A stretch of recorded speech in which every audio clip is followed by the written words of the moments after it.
राधे राधे, जय श्री कृष्णा। तो हम भगवत गीता के अध्याय में श्लोक 45-46 पढ़ चुके थे, जिसमें हमने 45 में पढ़ा था कि भगवान जो श्री कृष्ण हैं वो अर्जुन को कहते हैं कि ये जो वेदों में 3 गुण हैं, सत्य, रज और तम, ये संबंधित कर्मों का वर्णन देते हैं इनमें पर, लेकिन परंतु अर्जुन तुम इन तीनों गुणों से परे हो जा, सुख दुख लाभ हानि द्वंद्व से मुक्त हो जा, ठीक है। और जो भी जड़ चेतन सत असत नित्य अनित्य ये सब मेरा ही अंग है, मेरा ही रूप है। इन सब से अलग होकर तू स्थिर हो जा, मन को स्थिर कर ले, शांत कर ले और योग और तथा क्षेम की चिंता मत कर कि हाँ कि योग रक्षा इन किसी भी चीज की तू चिंता ना कर और आत्मा के मार्ग पर चल। जो व्यक्ति आत्मा के मार्ग पर चलता है वो भौतिक गुणों से ऊपर उठ जाता है। और 46 में क्या बताया था, वो तो 45 का हो गया। 46 में बताया था कि जिस प्रकार एक बड़ा जो मतलब सरोवर होता है, ठीक है, बड़ा सा सरोवर जिस मनुष्य को प्राप्त हो जाता है, फिर उसे छोटे छोटे जलाशयों की आवश्यकता नहीं रहती है। उसी प्रकार जो व्यक्ति परम सत्य को या भगवान को जान लेता है, उसके लिए वेदों के कर्म कांड यज्ञ आदि हवन इन चीजों की उसे आवश्यकता नहीं रह जाती है। अर्थात जो ज्ञानी व्यक्ति है, जिसे आत्मज्ञान की प्राप्ति हो जाती है, उसके लिए जो ये वेद है ये बाहरी कर्मों का महत्व कम हो जाता है। फिर उसे इनकी ज्यादा जरूरत नहीं होती। भाई कुछ भी इच्छाओं की प्राप्ति के लिए जो ये कर्म कांड करते हैं, इनसे वे परे होके दूर होके वो सीधा परमात्मा की शरण में चला जाता है। तो यहाँ तक हम पढ़ चुके थे 46 श्लोक तक। हम 47 पे चलेंगे। 47 में क्या बता रहे हैं भगवान, देखते हैं। कर्मणे वाधि कास्तर से माँ फलेसु कदाचन माँ कर्म फलेतु पूर्वभूर्मा ते संख्यो अस्तव कर्माणि। अर्थात क्या बोल रहे हैं, इसकी व्याख्या जानते हैं। प्राप्त कर्तव्य कर्म का पालन करने में तेरा ही अधिकार है, इसमें तू स्वतंत्र है, कारण कि मनुष्य कर्म योनि है। मनुष्य के सिवाय दूसरी कोई भी योनि नया कर्म करने के लिए नहीं है। पशु पक्षी आदि जंगल और वृक्ष लता आदि स्थावर प्राणी नया कर्म नहीं कर सकते। देवता आदि में नया कर्म करने की सामर्थ्य तो है, पर वे केवल पहले किए गए यज्ञ दान आदि शुभ कर्मों का फल भोगने के लिए ही हैं। वे भगवान के विधान के अनुसार मनुष्य के लिए कर्म करने की सामग्री दे सकते हैं, पर केवल सुख भोग में ही लिप्त रहने के कारण स्वयं नया कर्म नहीं कर सकते। नारकीय जीव भी भोग योनि होने के कारण अपने दुष्कर्मों का फल भोगते हैं, नया कर्म नहीं कर सकते। नया कर्म करने में तो केवल मनुष्य का ही अधिकार है। भगवान ने सेवा रूप नया कर्म करके केवल अपना उद्धार करने के लिए ही यह अंतिम मनुष्य जन्म दिया है। अगर यह कर्मों को अपने लिए करेगा तो बंधन में पड़ जाएगा, और अगर कर्मों को ना करके आलस्य प्रमाद में पड़ा रहेगा तो बार बार जन्मता मरता रहेगा। अतः भगवान कहते हैं कि तेरा केवल सेवा रूप कर्तव्य कर्म करने में ही अधिकार है। ये कर्मज्ञेना अधिकार रास्ते बताया गया है। इसका अर्थात ये बताया गया है कि मनुष्य है वो अपना जो उसे प्राप्त कर्तव्य है उसको पूरा करने के लिए स्वतंत्र है। एक मनुष्य योनि है जिसमें जो मनुष्य है वो अपने कर्तव्यों का पालन कर सकता है और विवेक के साथ वो अपना और नया जो कर्म है वो भी कर सकता है। नया कर्म से तात्पर्य है कि नया कर्म वो अपना उद्धार कर सकता है, इस तरीके के कर्म करके जिसमें उसको परमात्मा तत्व की प्राप्ति हो, उस कर्म को करके वो भगवान की प्राप्ति कर सकता है। सिर्फ मनुष्य योनि ऐसी है जिसमें वो भगवान की प्राप्ति कर सकता है। पशु पक्षी कीट पतंगे ये जो हैं इनको अपने मतलब पिछले जन्म के कर्मों के हिसाब से अनुसार योनि मिली होती है, और वो बस प्राप्त जन्म में जो उनका काम होता है वही करते हैं, कुछ नया कर्म नहीं कर सकते। और इन्होंने यहाँ तक बताया है जो देवता है, देवता को भी इतना अधिकार है कि जो मनुष्य जो अपने पिछले जन्म के कर्म करेगा उसके हिसाब से वो उनको फल दे सकते हैं, और वो कर्म के हिसाब से ही फल दे सकते हैं। कुछ नया या फिर अपने उससे नहीं दे सकते हैं। देवता भी मनुष्य जिस प्रकार के कर्म करता है उसी प्रकार के फल उनको देते हैं। फिर वो मनुष्य आलस में पड़ा हो या फिर कोई गलत कार्य करे, तामसिक कार्य करे, ठीक है, इस प्रकार के कार्य करेगा तो फिर उसको नरकीय भोग भोगने को ही मिलता है, मतलब उसको उसी कर्म के अकॉर्डिंग वहाँ जाना पड़ता है। तो अभी तक इन्होंने ये बताया है इस पैराग्राफ में, और वो अपने कर्म के हिसाब से अनुसार जन्मता और मरता रहता है। जो इन चीज में पड़ रहता है, जो भगवान को प्राप्ति के लिए कर्म नहीं करता है, पुराने कर्मों में उलझा रहता है, आलस में पड़ा रहता है, उन्हीं कर्मों को करता रहता है रिपीटेडली, और फिर तो क्या करता है, जन्मता है, मरता है, और इस साइकिल में फंसा रहता है, अपना इस भवसागर से पार नहीं निकल पाता और अपना उद्धार नहीं कर पाता। कर्मणि का मतलब क्या बताया है, पद में एक वचन देने का तात्पर्य है कि मनुष्य के सामने देश, काल, घटना, परिस्थिति आदि को समय में एक मनुष्य के सामने देश, काल, घटना, परिस्थिति आदि को लेकर शास्त्र विहित कर्म तो अलग अलग होंगे, पर एक समय में एक मनुष्य किसी एक कर्म को ही तत्परता पूर्वक कर सकता है। जैसे क्षत्रिय होने के कारण अर्जुन के लिए युद्ध करना, दान देना आदि कर्तव्य कर्मों का विधान है, पर वर्तमान में युद्ध के समय वह एक युद्ध रूप कर्तव्य कर्म ही कर सकता है, दान आदि कर्तव्य कर्म नहीं कर सकता। तो कर्तव्य भी एक समय में मनुष्य एक ही कर सकता है, ठीक है। क्षत्रिय का धर्म इन्होंने बताया गया, युद्ध करना है, दान देना है, ठीक है, और अपना जो है अच्छे कर्म करना है। पर वो अभी जैसे युद्ध कर रहा है तो इस समय वो सिर्फ युद्ध ही कर सकता है, रणभूमि में खड़ा होकर अभी दान नहीं कर सकता, तो एक समय में वो एक ही कार्य कर सकता है। इसमें मार्मिक बात क्या बताई गई है, मनुष्य शरीर में दो बातें हैं, पुराने कर्मों का फल भोग और नया पुरुषार्थ।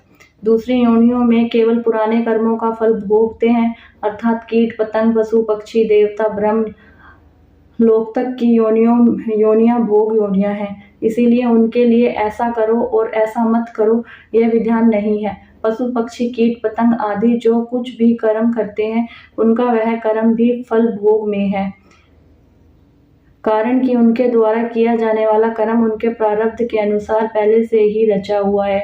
उनके जीवन के अनुकूल प्रतिकूल परिस्थिति का तो जो कुछ भोग होता है वह भोग भी फल भोग में ही है, परंतु मनुष्य शरीर तो केवल नए पुरुषार्थ के लिए ही मिला है, जिसमें यह अपना उद्धार कर ले। इस मनुष्य शरीर में दो विभाग हैं, एक तो इसके सामने पुराने कर्मों के फलस्वरूप में अनुकूल प्रतिकूल परिस्थिति आती है, और दूसरा यह नया पुरुषार्थ मतलब नए कर्म करता है। नए कर्मों के अनुसार ही इसके भविष्य का निर्माण होता है।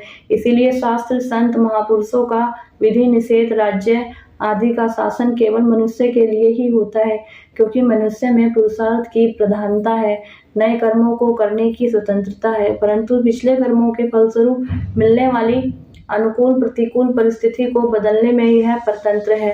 तात्पर्य है कि मनुष्य कर्म करने में स्वतंत्र और फल प्राप्ति में परतंत्र है, परंतु अनुकूल प्रतिकूल रूप में प्राप्त परिस्थितियों का सदुपयोग करके मनुष्य उसको अपने उद्धार की साधन सामग्री बना सकता है, क्योंकि यह मनुष्य शरीर अपने उद्धार के लिए ही मिला है, इसीलिए इसमें नया पुरुषार्थ भी उद्धार के लिए है, और पुराने कर्मों के फल रूप से प्राप्त परिस्थिति भी उद्धार के लिए ही है।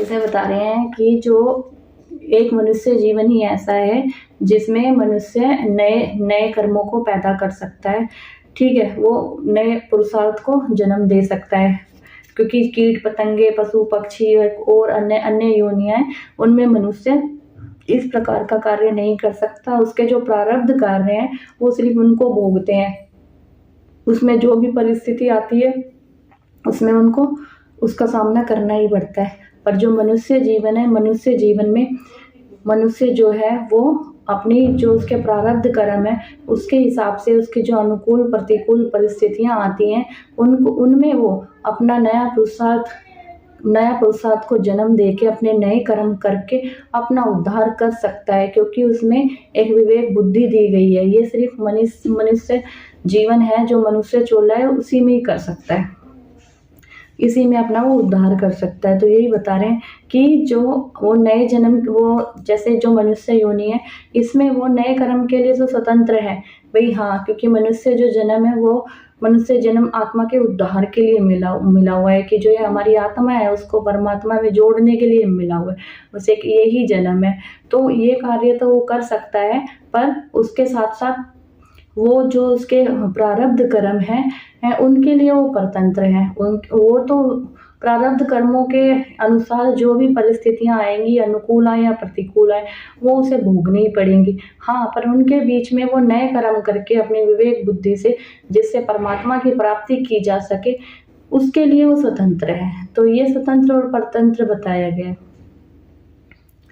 इसमें एक विशेष समझने की बात है कि इस मनुष्य जीवन में प्रारब्ध के अनुसार जो भी शुभ या अशुभ परिस्थिति आती हैं, उस परिस्थिति को मनुष्य सुखदायी या दुखदायी तो मान सकता है, पर वास्तव में देखा जाए तो उस परिस्थिति से सुखी या दुखी होना कर्मों का फल नहीं है, प्रयुक्त मूर्खता का फल है। कारण की परिस्थिति तो बाहर से बनती है और सुखी दुखी होती है, सुख दुख होता है स्वयं को। उस परिस्थिति के साथ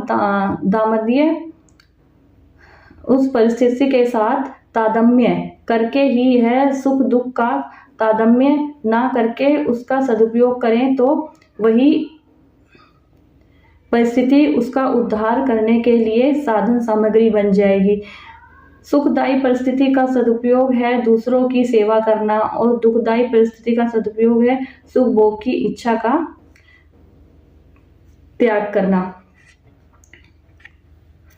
इसमें बताया गया है कि भाई परिस्थितियां जैसी भी आए हमारे प्रारब्ध कर्मों के अनुसार, तो उसमें हमें तादम्य अपना बैठाना है, ये करना है कि भाई ये हमारे अकॉर्डिंग, हमारे अनुसार हम पे डिपेंड करता है कि जो हमारे प्रारब्ध कर्म है वो हमें शुभ फल दे या अशुभ फल दे, सुखदायी हो या दुखदायी हो, उसमें हमें अपना रास्ता स्वयं ही चुनना है। उसमें जैसे अगर हमारी कोई सुखदायी परिस्थिति है तो उसका हम सदुपयोग करके, जैसे सुखदायी परिस्थिति में हम दूसरों की सेवा कर रहे हैं, ठीक है, अच्छे कर्म कर रहे हैं, दान पुण्य कर रहे हैं, भक्ति कर रहे हैं, अलग अलग हर जीव की सेवा कर रहे हैं, ठीक है। तो इस तरीके की जो अगर हम कार्य करते हैं तो उसमें क्या होता है, वो परिस्थिति हमारे लिए अच्छी बन जाती है, उसका हम सदुपयोग करते हैं। हमारा जो प्रारब्ध कर्म के अनुसार जो हमें परिस्थिति मिली थी उसमें हम अपना रास्ता विवेक के अनुसार ढूंढ लेते हैं। और अगर जैसे कोई दुखदायी परिस्थिति है उसका सदुपयोग क्या करें, दुखदायी में अगर हमारे सामने दुख आ रहा है तो उसमें हम जो हमारी सुख भोग की इच्छाएं हैं उनका त्याग कर दो। जब दुखदायी परिस्थिति आए तो उसमें अगर हमें जरा सा भी सुख दिख रहा है तो उसका त्याग करके हमें उस दुख में भी परमात्मा का ध्यान करना है और उस तत्व में लीन होने की सोचनी है। उसमें कभी भी हमारे सामने कुछ भी बुरा करने के लिए आए तो बुरा नहीं करना है। तो यही बता रहे हैं कि सुखदायी और दुखदायी, शुभ और अशुभ परिस्थिति में हमें किस तरीके से उसका सदुपयोग करना है। दुखदायी परिस्थिति आने पर मनुष्य को कभी भी घबराना नहीं चाहिए, प्रयुक्त यह विचार करना चाहिए कि हमने पहले सुख भोग की इच्छा से ही पाप किए थे और वे ही पाप दुखदायी परिस्थिति के रूप में आकर नष्ट हो रहे हैं। इसमें एक लाभ यह है कि उन पापों का प्रायश्चित हो रहा है और हम शुद्ध हो रहे हैं। दूसरा लाभ यह है कि हमें इस बात की चेतावनी मिलती है कि अब हम सुख भोग के लिए पाप करेंगे तो आगे भी इसी प्रकार दुखदायी परिस्थिति मिलेगी। मतलब ये बताया गया है कि जो दुखदायी परिस्थिति है इसमें मनुष्य को घबराना नहीं चाहिए, बल्कि उसको अपने सुख भोग की इच्छा को त्यागना चाहिए। उसे समझना चाहिए कि जो ये दुखदायी परिस्थिति है ये क्यों जन्म ले रही है, क्योंकि हमने सुख भोगों की इच्छा रखी थी, उनको नष्ट करने के लिए दुखदायी परिस्थिति जन्म ले रही है। इसीलिए सुख भोग की इच्छा अब कोई काम करना ही नहीं है, प्रयुक्त प्राणी मात्र के हित के लिए ही काम करना है। तो उसमें हमें यही सोचना चाहिए, जो ये सुख की इच्छा आ रही है इसमें हमें अपना काम ना करके प्राणी मात्र की हित के लिए काम करना चाहिए। तात्पर्य यह हुआ कि पशु पक्षी कीट पतंग आदि योनियों के लिए पुराने कर्मों का फल और नया कर्म ये दोनों ही भोग रूप में है, और मनुष्य के लिए पुराने कर्मों का फल और नया कर्म पुरुषार्थ, ये दोनों ही उद्धार के साधन है। माँ फलेषु कदाचन, इसमें फल में तेरा किंचन मात्र भी अधिकार नहीं है, अर्थात फल की प्राप्ति में तेरी स्वतंत्रता नहीं है, क्योंकि फल का विधान तो मेरे अधीन है। अतः फल की इच्छा ना रखकर कर्तव्य कर्म कर। अगर तू फल की इच्छा रखकर कर्म करेगा तो तू बंध जाएगा। तो ये इसमें बताया गया है कि तू फल की इच्छा मत रख, तेरा किंचन मात्र भी अधिकार नहीं है कि जो तेरे को फल मिलेगा, इसमें तेरी कोई स्वतंत्रता नहीं है। तेरी स्वतंत्रता सिर्फ कर्म करने में है, जो उसका फल मिलेगा वो भगवान के हाथ में है। अगर तू इच्छा रखेगा कि भी मैं जो नया कर्म कर रहा हूँ मुझे उस नए कर्म से ये फल मिले, तो फिर तू बंध जाएगा। फिर जो तेरे जो प्रारब्ध हैं वो तो कट नहीं पाएंगे और नया तू खड़ा कर लेगा, तो तू बंधता चला जाएगा। तो जो नया कर्म तू करता है उसमें तू फल की इच्छा मत करा कर। फले सक्तो निबध्यते, कारण की फलेच्छा अर्थात भोक्तत्व पर ही कर्तव्य टिका हुआ है, अर्थात भोक्तृत्व से ही कर्तव्य आता है। फलेच्छा सर्वदा मिटने से कर्तव्य मिट जाता है, और कर्तव्य मिटने से मनुष्य कर्म करता हुआ भी नहीं बनता। भाव यह हुआ कि वास्तव में मनुष्य कर्तव्य में उतना फंसा हुआ नहीं है जितना फलेच्छा अर्थात भोग तत्व में फंसा हुआ है। मतलब मनुष्य कर्म करने पे इतना ध्यान नहीं देता जितना वो उसकी इच्छा की प्राप्ति पे ध्यान देता है कि मैं इसकी ये कर्म करूँगा मुझे ये भोग भोगने के लिए मिलेगा, ये इच्छा मेरी मतलब पूर्ण हो जाएगी। तो वो कर्म तो एक्चुअल में पूरा ध्यान दे के करता नहीं है, पर उसकी इच्छा और भोग व्रत में फंसा हुआ है। दूसरी बात जितने भी कर्म होते हैं वे सभी प्राकृतिक पदार्थों और व्यक्तियों के संगठन से ही होते हैं। पदार्थों और व्यक्तियों के संगठन के बिना स्वयं कर्म कर ही नहीं सकता, अतः इसके संगठन के द्वारा किए हुए कर्मों का फल अपने लिए चाहना ईमानदारी नहीं है। अतः कर्म का फल चाहना मनुष्य के लिए हितकारक नहीं है। फल में तेरा अधिकार नहीं है। इससे यह बात सिद्ध हो जाती है कि फल के साथ संबंध जोड़ने में अथवा ना जोड़ने में मात्र मनुष्य स्वतंत्र है, सबल है, इसमें वे पराधीन और निर्मल नहीं है। फलेषु पद में बहुवचन देने का तात्पर्य है कि मनुष्य कर्म तो एक करता है पर उस कर्म के फल अनेक चाहता है। जैसे मैं अमुक कर्म कर रहा हूँ तो इसमें मेरे को पुण्य हो जाए, संसार में मेरी कीर्ति हो जाए, लोग मेरे को अच्छा समझें, मेरा आदर सत्कार करें, मेरे को इतना धन प्राप्त हो जाए आदि आदि। तो मनुष्य मतलब जो भी कार्य करता है कार्य तो उसका इतना नहीं करता है, पर फलेषु जो शब्द आया इसमें ये बताया जा रहा है कि मनुष्य कर्म इतना नहीं करता है, उसके उपरांत मतलब उसके बदले में फल की इच्छा इतनी ज़्यादा रख लेता है कि बस कि मुझे कीर्ति मिले, मेरी ये काम की पूर्ति हो, ये कीर्ति मिले, और मतलब कंचन सारी काम कंचन कीर्ति ये सारी चीज़ों की इच्छाएं रखता है, कर्म इतना करता नहीं है। निष्काम होने के उपाय, अब जो हम कर्म कर रहे हैं ठीक है, उससे हम निष्काम कैसे हो।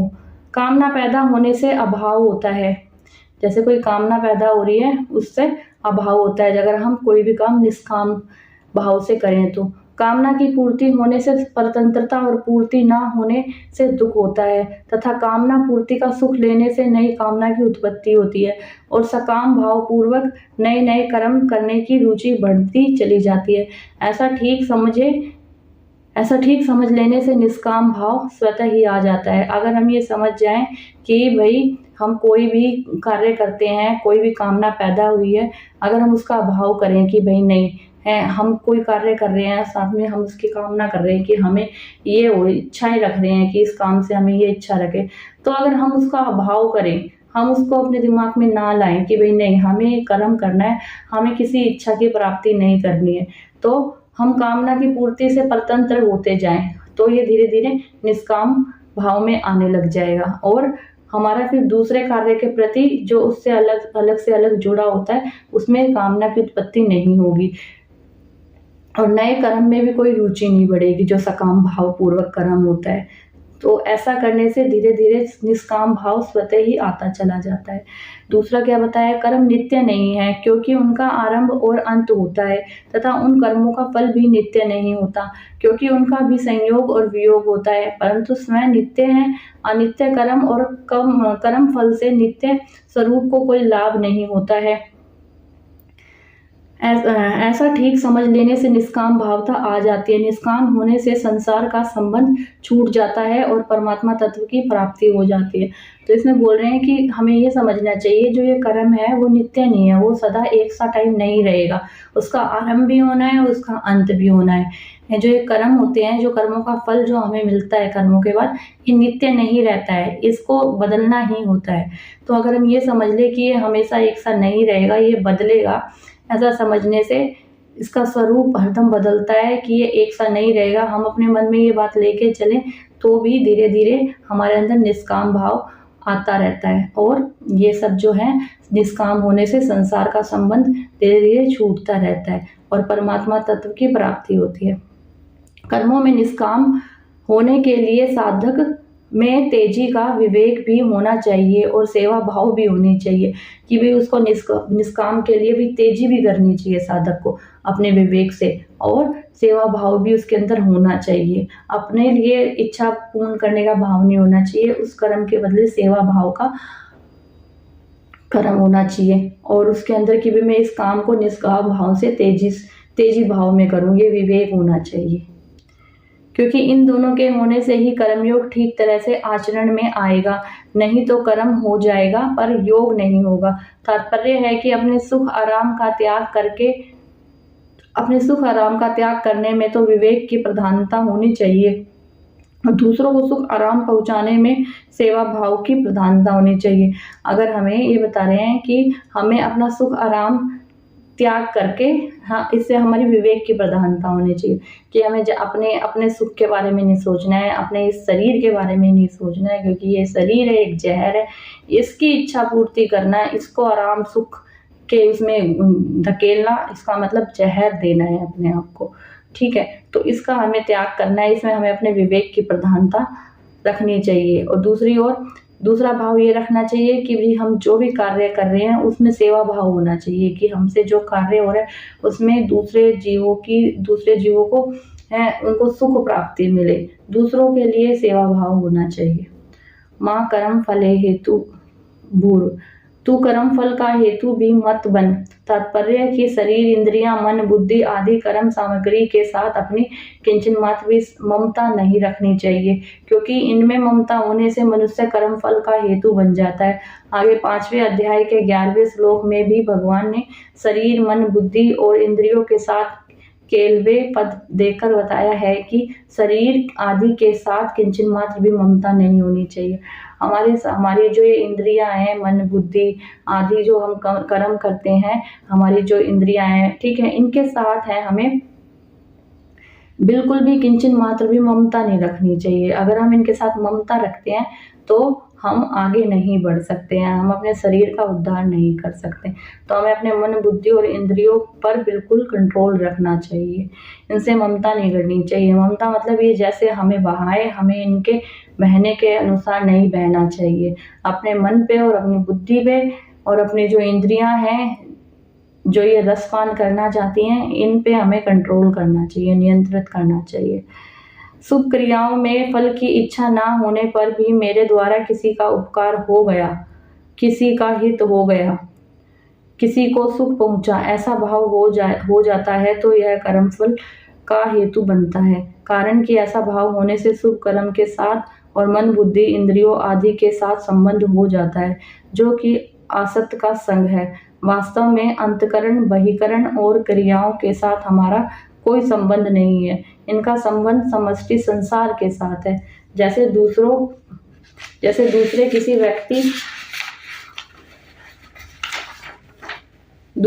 व्यक्ति के द्वारा दूसरे किसी का हित होता है तो उसमें हम अपना संबंध नहीं मानते, उसमें अपने को निमित्त नहीं मानते। ऐसे ही अपने कहलाने वाले शरीर आदि से किसी का हित हो जाए तो उसमें अपने को निमित्त ना माने। जब अपने को किसी भी क्रिया में निमित्त हेतु नहीं मानते या मानेंगे तो कर्म फल का हेतु भी नहीं बनेगा। तो मतलब हम जो भी कार्य कर रहे हैं, हमसे किसी का मतलब कर्म करते करते कुछ उसका अच्छा हो जाए, उसे फल की प्राप्ति हो जाए, सेवा उसको हो जाए, तो हमें अपने आप को निमित्त नहीं मानना चाहिए कि भी मेरे द्वारा हुआ है, ऐसे नहीं मानना चाहिए। क्योंकि ऐसा मानने पे जो हमने जो कर्म किया है उसका फल हमें प्राप्त नहीं होता है। ठीक है, इसकी इच्छा भी नहीं रखनी चाहिए। अगर किसी का भला हो जाए तो अपने आप को तो निमित्त मानना ही नहीं चाहिए। माँ ते संख्यो अस्तवी कर्मणि, कर्म ना करने में भी तेरी आसक्ति नहीं होनी चाहिए, कारण कि कर्म ना करने में आसक्ति होने से आलस्य, प्रमाद आदि होंगे। कर्म फल में आसक्ति रहने से जैसा बंधन होता है वैसा ही बंधन कर्म ना करने में आलस्य, प्रमाद आदि होने से होता है, क्योंकि आलस्य प्रमाद का भी एक भोग होता है, अर्थात उनका भी एक सुख होता है जो तमोगुण है। निद्रालस्य प्रमोदार्थम तताम मसदुमुदाहतम, मतलब जिसका फल अधोगति होता है, अधोगच्छन्ति तामसा। गीता में बताया, तात्पर्य यह हुआ कि राग आसक्ति कहाँ भी होंगी, जहाँ भी होंगी वह बांधने वाली हो ही जाएंगी।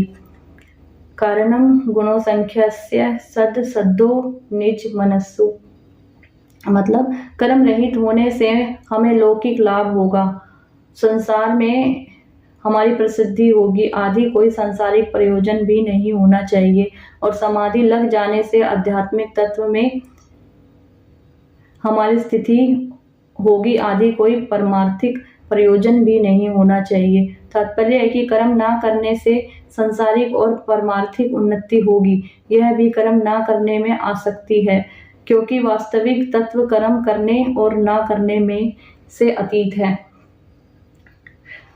इस श्लोक में भगवान यह तात्पर्य मालूम देते हैं कि परिवर्तनशील वस्तु, व्यक्ति, पदार्थ, क्रिया, घटना, परिस्थिति, अवस्था, स्थूल सूक्ष्म कारण, शरीर आदि के साथ साधक की सर्वथा निर्लिप्तता होनी चाहिए। इसके साथ किंचन मात्र भी किसी तरह का संबंध नहीं होना चाहिए। मतलब भगवान कहना चाहते हैं कि हम कुछ भी कार्य कर रहे हैं या ना कर रहे हैं उसमें हमारी इच्छा नहीं होनी चाहिए। ऐसे जैसे कोई हम कार्य नहीं करना चाहते हैं तो उसमें हमारी आसक्ति नहीं होनी चाहिए कि भाई ये कार्य मैं नहीं करूँगा, तो उसमें आसक्ति नहीं जुड़ी होनी चाहिए। ना करने में भी हमारी आसक्ति नहीं जुड़ी होनी चाहिए, क्योंकि उसमें अगर हमारी आसक्ति जुड़ने वाली होती है तो उसमें स्वतः ही कर्म बंधन शुरू हो जाता है। तो ऐसा भी हमारा कोई प्रयोजन नहीं होना चाहिए। ठीक है, ये भी एक करने में भी और ना करने में भी, दोनों में हमारी आसक्ति नहीं जुड़ी होनी चाहिए, बैलेंस होना चाहिए, स्थिरता होनी चाहिए। यही बोल रहे हैं कि अवस्था, स्थूल सूक्ष्म कारण, शरीर आदि के साथ साधन की सर्वदा निर्लिप्तता होनी चाहिए। इससे हमें लिप्त नहीं होना चाहिए, इसको अलग समझना चाहिए। इनके साथ किंचन मात्र भी किसी तरह का संबंध नहीं होना चाहिए। इस श्लोक के 4 चरणों में 4 बातें आई हैं। पहली, कर्म करने में ही तेरा अधिकार है। पहला तो कर्म करना तेरा अधिकार है, पर उसमें फल की इच्छा ना रखना। दूसरी बताइए, फल में कभी तेरा अधिकार नहीं है, कि अगर जो तूने कार्य किया है उसमें जो फल मिला है उसमें तेरा अधिकार नहीं होना चाहिए, तुझे दूसरों के लिए ही करना चाहिए। अगर तू उस पर अधिकार करेगा तो अपना उद्धार नहीं कर पाएगा। तीसरा, तू कर्म फल का हेतु भी मत बन, और भाई तू कर्म फल जो तुझे मिला है उसका तू हेतु निमित्त मत बन। ठीक है, कर्म ना करने में भी तेरी आसक्ति हो, कि एक कर्म करने में और एक कर्म ना करने में, अगर तू कोई कर्म नहीं करना चाहता है तो उसमें भी तेरी आसक्ति नहीं होनी चाहिए, कि भाई तू नहीं, तेरी चाह इच्छा नहीं होनी चाहिए, तुझे उसमें आसक्त नहीं होना चाहिए। ये 4 बताए गए हैं। इनमें से पहले और चौथे चरण की बात एक है तथा दूसरे और तीसरे चरण की बात एक है। पहले चरण में कर्म करने में अधिकार बताया है और चौथे चरण में कर्म ना करने में आसक्ति होने का निषेध किया है, और दूसरे चरण में फल की इच्छा का निषेध किया है, और तीसरे चरणों में फल हेतु बनने का निषेध किया है, कि भाई दूसरे में तो फल की इच्छा नहीं रखना है, और तीसरे में कि भाई जो फल प्राप्त हो रहा है उसमें तेरा कोई भी तेरी वो नहीं होनी चाहिए, तो निमित्त नहीं होना चाहिए। ठीक है, फल हेतु बनने का निषेध किया गया कि मेरे द्वारा ये फल मिला है, गलत ये नहीं रखना।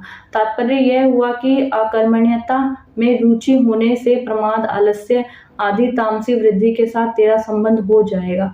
अगर तू किसी भी ये कर्म मेरे ना करने से मेरे को ये होगी, रुचि उत्पन्न करेगा, तो उसमें तेरा आलस्य, तामसी वृत्ति स्टार्ट हो जाएगी। कर्म फल के साथ संबंध जोड़ने से तेरा आलस्य, कर्म फल आदि का संबंध ना रहने पर जो विवेकजन्य सुख होता है, प्रकाश मिलता है, ज्ञान मिलता है, उसके साथ संबंध जोड़ने से सात्विकी वृत्ति के साथ संबंध हो जाता है। अगर हम इस तरीके से संबंध जोड़ने से और आसक्ति ना रखने से, इस प्रकार से हम चलते हैं तो विवेकजन्य सुख होता है और प्रकाश मिलता है, ज्ञान मिलता है। उसके साथ संबंध जोड़ने से हमें सात्विक की वृद्धि के साथ संबंध हो जाएगा। इसके साथ संबंध होना ही जन्म मरण का कारण है। अतः साधक कर्म फल और इसके त्याग का सुख, इनमें से किसी के भी साथ अपना संबंध ना जोड़े, इसमें राग या आसक्ति ना करे। कर्म करते हुए इनके साथ संबंध ना रखना ही कर्म योग है। तो कर्म योग में मेन बात क्या बताया है कि भाई जो कार्य तुम कर रहे हो, जो भी कार्य कर रहे हो, उसमें कार्य को करते समय आसक्ति नहीं रखनी चाहिए और बदले में फल प्राप्ति की इच्छा नहीं रखनी चाहिए। कर्म करते हुए फल प्राप्ति की इच्छा मत रखो और कोई भी कार्य को कर रहे हो उसमें आसक्त मत हो। ना करने में भी आसक्ति होनी चाहिए और करने में भी आसक्ति नहीं होनी चाहिए। तो इन बातों का ध्यान रखना है। ये सब करेंगे तो हम कर्मयोग से भगवान को पा सकते हैं। परिशिष्ट भाव में क्या बोला गया है? एक कर्म विभाग है और एक कर्म फल विभाग है। एक कर्म करने वाला विभाग है कि क्या क्या कर्म करना है, और एक उस के बदले कर्म फल देने वाला विभाग है। मनुष्य कर्म विभाग में ही अधिकार, जो मनुष्य का अधिकार होना चाहिए वो कर्म विभाग में ही होना चाहिए कि भैया मुझे कर्म करने चाहिए, ना कि कर्म विभाग से जो फल प्राप्त हो रहा है उसमें नहीं होना चाहिए। कारण कि नया पुरुषार्थ होने से कर्म विभाग करना मनुष्य के अधिकार मतलब अधीन है। जो कर्म विभाग है उससे उसका नया पुरुषार्थ बनता है, ठीक है, जो मनुष्य के अधीन होता है। पर पूर्वकृत कर्मों का भोग होने से फल विभाग होना प्रारब्ध के अधीन है, और जो हमें फल प्राप्त होगा वो हमारे प्रारब्ध कर्मों के अनुसार होगा, तो उस पर हमारा अधिकार नहीं है। पर नए कर्म करने पर कैसे करना है वो हमारे अधीन है, उस पर हमारा अधिकार है। कर्मयोग की दृष्टि से देखें तो मनुष्य को जो साधन सामग्री, वस्तु, योग्यता और सामर्थ्य मिली है वह प्रारब्ध है, और उसका सदुपयोग करना अर्थात उसको अपना और अपने लिए ना मानकर प्रयुक्त दूसरों का ही और दूसरों के लिए ही मानकर उनकी सेवा में लगना पुरुषार्थ है। कर्म योग में मुख्य बात है कि अपने कर्तव्य के द्वारा दूसरों के अधिकार की रक्षा करना और कर्मफल का अर्थात अपने अधिकार का त्याग करना। दूसरों के अधिकार की रक्षा करने से पुराना राग मिट जाता है और अपने अधिकार का त्याग करने से नया राग पैदा नहीं होता है। इसी प्रकार पुराना राग मिटने से और नया राग पैदा ना होने से कर्मयोगी वितराग हो जाता है। वितराग होने पर उसको तत्वज्ञान हो जाता है। कारण कि तत्वज्ञान की प्राप्ति में नाशवान असत वस्तुओं का राग ही बाधक है। तो ये बोल रहे हैं कि मनुष्य का जो अपने प्रारब्ध कर्मों पे है उसको करने में उसका अधिकार होना चाहिए, ना कि है उसको जो उसका जो मतलब उसका जो नया पुरुषार्थ कार्य करता है, ठीक है, उस पर अधिकार होना चाहिए, ना कि उससे प्राप्त जो फल है उस पर अधिकार होना चाहिए। अगर इस प्रकार करेगा तो उसको जो नए राग हैं उस पर उसका अधिकार नहीं होना चाहिए। अगर ऐसा करेगा तो उसको तत्वज्ञान हो जाता है। रागो लिए असम्य बोध्यस्य चित्व्याम व्ययाम भूमिषु कुत्य सातलता तस्य यस्याग्नि कोटरे तरो। तात्पर्य है कि वस्तु, व्यक्ति और क्रिया में मन का जो राग खिंचाव है यह अज्ञानता का खास चिन्ह है। जैसे किसी वृक्ष के कोटर में आग लगी हो तो वह वृक्ष हरा भरा नहीं रहता, सूख जाता है। ऐसे ही जिसके भीतर राग रूपी आग लगी है या लगी हो उसको शांति नहीं मिल सकती। तो मतलब मनुष्य को इन सब चीज़ों से अलग रहना चाहिए। उसको किसी भी क्रिया में कोई राग की तरफ से उसका खिंचाव नहीं होना चाहिए। कोई कार्य कर रहा है तो राग, इच्छाएं ये सब उसे नहीं रखनी चाहिए। अगर वो ये रखेगा तो वो एग्जाम्पल दिया गया है कि वो एक वृक्ष है, उसके कोटर में आग लगी है तो वो हरा भरा नहीं होगा। तो ऐसे ही मनुष्य के अंदर ये राग द्वेष रहेंगे तो राग द्वेषों की तरफ खिंचाव रहेगा, रागों की तरफ खिंचाव रहेगा तो क्या होगा, तो मनुष्य अपना उद्धार नहीं कर पाएगा। आग उसके अंदर लगी हुई है तो उसको कभी भी ज्ञान प्राप्त नहीं हो पाएगा। तो इस श्लोक को हम ये श्लोक तो यहाँ खत्म हो गया। अब विराम देते हैं गीता के पाठ को। आगे हम 48वां श्लोक करेंगे। ये हमारा 47वां श्लोक था। 47वां श्लोक थोड़ा बड़ा था पर कल 48वां करेंगे, ठीक है। 48वां भी ठीक ठाक है। चलो, राधे राधे, जय श्री कृष्ण।